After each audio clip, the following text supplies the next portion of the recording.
ટોપ સ્ટોક્સની details જાણીએ. સહયોગી આરતી અને તૃપ્તિ આપણી સાથે જોડાઈ ગયા છે. આપ બંનેને ગુડ મોર્નિંગ. અને આરતી, કયા સ્ટોક્સ આજે ફોકસમાં રહેશે? જી ચાંદની ઘણા બધા કાઉન્ટર છે જ્યાં ન્યૂઝનું રિએક્શન આપણને આજથી જોવા મળશે. તો સૌથી પહેલાં M&M ફોકસમાં એટલા માટે કારણ કે અહીંયા કંપનીએ યુએસની કંપની સાથે ખાસ કરીને કરાર કર્યા છે. યુએસની કંપની જે એન્ડ્રિલ છે ઇન્ડસ્ટ્રી તેની સાથે અહીંયાથી કરાર કરવામાં આવ્યા છે. અને મેરીટાઈમ સિસ્ટમ ખાસ કરીને એની માટે સોફ્ટવેર બનાવવા માટે અહીંયાથી કરાર કરવામાં આવ્યા છે. જે QS ટેક છે C2 સોફ્ટવેર માટે આ કરાર કરવામાં આવ્યા છે. ઓટોનોમસ મેરીટાઈમ સિસ્ટમ ડેવલપ અહીંયાથી કંપની હવેથી કરતી જોવા મળશે. અને modular autonomous under water vehicle QASને ડેવલપ અહીંયાથી કંપની કરશે.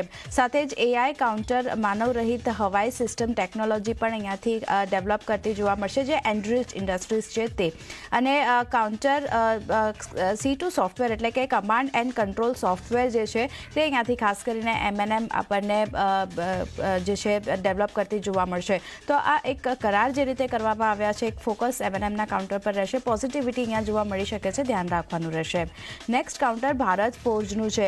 અહીંયા પણ યુએસની કંપની સાથે કરાર કરવાના સમાચાર આવતા દેખાઈ રહ્યા છે. સબસિડરી ખાસ કરીને ભારત ફોર્જની જે સબસિડરી છે KSSL અને AM જનરલ વચ્ચે કરાર કરવામાં આવ્યા છે. AM જનરલ જે છે તે યુએસની કંપની છે. અમે અમેરિકાને એડવાન્સ આર્ટિલરી કેનન જે છે તે અહીંયાથી કંપની સપ્લાય કરતી જોવા મળશે.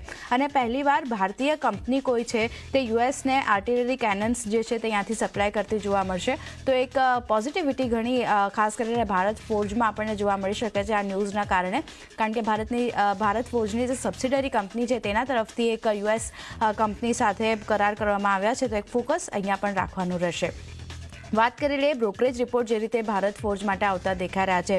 મોર્ગન સ્ટેનલીનો રિપોર્ટ છે. ઓવરવેટ કોલ તેમણે આપ્યો છે 1366 રૂપિયા પ્રતિ શેરના લક્ષ્ય સાથે. તેમનું માનવું છે કે આજે કરાર કરવામાં આવ્યા છે અમેરિકાની કંપની સાથે, તેમાં ખાસ કરીને ઘણી પોઝિટિવિટી સ્ટોક માટે બનતી દેખાઈ શકે છે. ને તેમને કારણે તેઓએ ઓવરવેટ કોલ આપ્યો છે. તો ખાસ એક ફોકસ ભારત ફોર્જ પર રાખવાનું રહેશે. નેક્સ્ટ કાઉન્ટર જે છે તે રાઇટ્સનું કાઉન્ટર છે. અહીંયા કરાર કરવાના સમાચાર આવતા દેખાઈ રહ્યા છે. કંપનીએ central water and power research station સાથે મરીન ઇન્ફ્રા કન્સલ્ટન્સી કરાર કર્યા છે. અને water resources marine and inland water infra માટે આ કરાર જે છે ત્યાંથી કરવામાં આવ્યા છે રાઇટ્સ તરફથી. તો અહીંયા પણ એક પોઝિટિવિટી જોવા મળી શકે છે. ગઈકાલે પણ એક સારી તેજી આપણે જોઈ હતી સ્ટોકમાં. આજે આ તેજી આગળ વધતી દેખાઈ શકે છે, ત્યાં એક ધ્યાન રાખવાનું રહેશે. નેક્સ્ટ નેશનલ ફર્ટિલાઇઝરની વાત કરી રહી. જોઈન્ટ વેન્ચર કરવાના સમાચાર અહીંયા આવતા દેખાઈ રહ્યા છે. કંપની આસામમાં નવા પ્લાન્ટ માટે જોઈન્ટ વેન્ચર અહીંયાથી કરશે અને 18% ઇક્વિટી સાથે આ જોઈન્ટ વેન્ચર કરવામાં આવશે.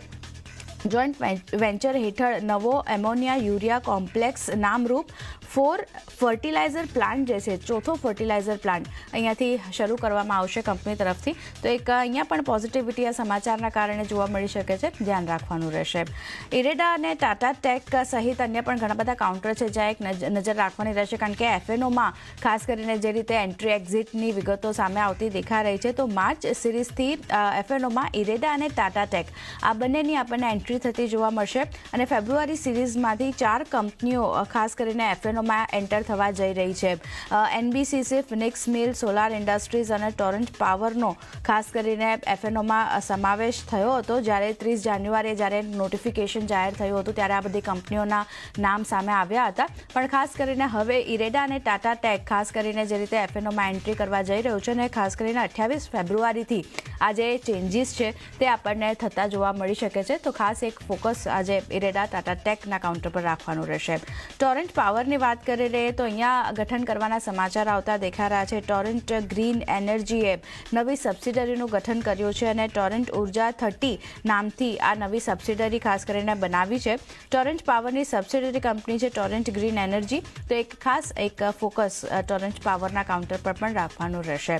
છેલ્લે મારા તરફથી અરબિંદો ફાર્માની વાત કરી લઈએ તો નેગેટિવ સમાચાર છે. કારણ કે ખાસ કરીને યુએસ એફડીએ તરફથી ઓફિશિયલ એક્શન ઇન્ડિકેટેડ અહીંયાથી જે રીતે મળતું દેખાઈ રહ્યું છે એને કારણે એક નેગેટિવિટી સ્ટોક આપણને બતાવી શકે છે. ન્યૂ જર્સી ઇકાઈને ખાસ કરીને યુએસ એફડીએ તરફથી આ ઓફિશિયલ એક્શન ઇન્ડિકેટેડ મળ્યું છે અને 5 અવલોકનો સાથે આ જે OAI છે તે અહીંયાથી મળ્યું છે કંપનીને. 13 થી 15 મે 2024 વચ્ચે એની તપાસ જે છે તે હાથ ધરાઈ હતી ને જેમાં 5 અવલોકનો મળ્યા છે.